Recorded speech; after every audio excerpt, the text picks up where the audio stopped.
Assalamu alaikum wa rahmatullahi wa barakatuh. This is Najwa Husseini with Azadi News. Rohingya sue Facebook for $150 billion for fueling Myanmar hate speech. Burma Suu Kyi convicted in further blow to democracy. Rohingya refugees have sued the social media giant Facebook for $150 billion over claims the social network is failing to stem hate speech on its platform, exacerbating violence against the vulnerable Rohingya minority. The complaint lodged in a California court said the algorithms that power the US-based company promote disinformation and extreme thought that translates into real-world violence. Facebook is like a robot programmed with a singular mission to grow, the court document states. The undeniable reality is that Facebook's growth fueled by hate, division, and misinformation has left hundreds of thousands of devastated Rohingya lives in its wake. The mainly Muslim group faces widespread discrimination in Burma where they are despised as interlopers, despite having lived in the country for generations. A military-backed campaign that the United Nations said amounted to genocide saw hundreds of thousands of Rohingya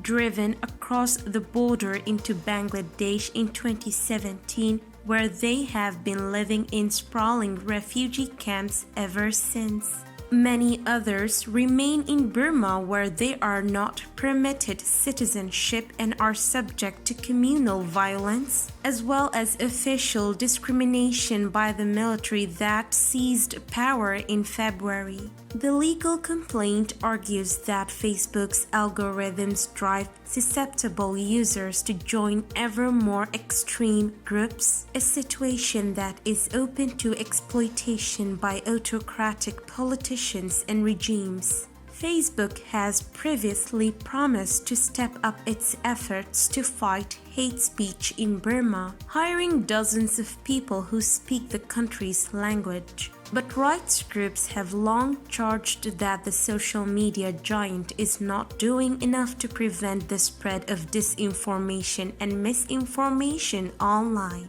Critics say even when alerted to hate speech on its platform, the company fails to act. They charge that the social media giant allows falsehoods to proliferate, affecting the lives of minorities and skewing elections in democracies such as the United States, where unfounded charges of fraud circulate and intensify among like-minded friends. Facebook has yet to respond to the complaint filed against the company. Aung San Suu Kyi, the civilian leader of Burma who was ousted in a de facto coup this year, was convicted on 2 charges Monday and handed a 4-year sentence that was quickly cut in half in proceedings widely criticized as a further effort by the country's military rulers to roll back the democratic gains of recent years. The verdict on charges of incitement and violating coronavirus restrictions serves to cement a dramatic reversal of fortunes for the Nobel Peace Laureate, who spent 15 years under house arrest for resisting the Southeast Asian nations' generals, but then agreed to work alongside them when they promised to usher in democratic rule. The case is only the first in a series brought against the 76-year-old Suu Kyi since her arrest on February 1st, the day the army seized power, claiming massive voting fraud in last year's election.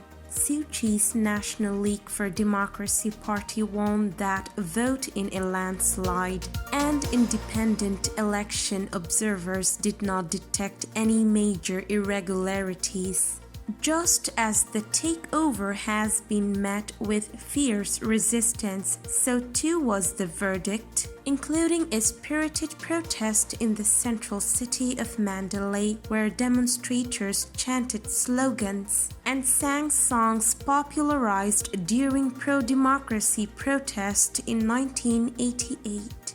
They also took to social media, which has been an important arena for resistance to the military. Hatuku, a medical doctor and popular travel blogger who is also an activist, wrote, "They have expended their maximum effort in carrying out evil. The people will be free only if we win the revolution, so work harder for the revolution." The cases against Suu Kyi are widely seen as contrived to discredit her and keep her from running in the next election, and many in the international community decried Monday's verdict as a farce. If found guilty of all the charges she faces, Suu Kyi could be sentenced to more than 100 years in prison. She is being held by the military at an unknown location, and state television reported that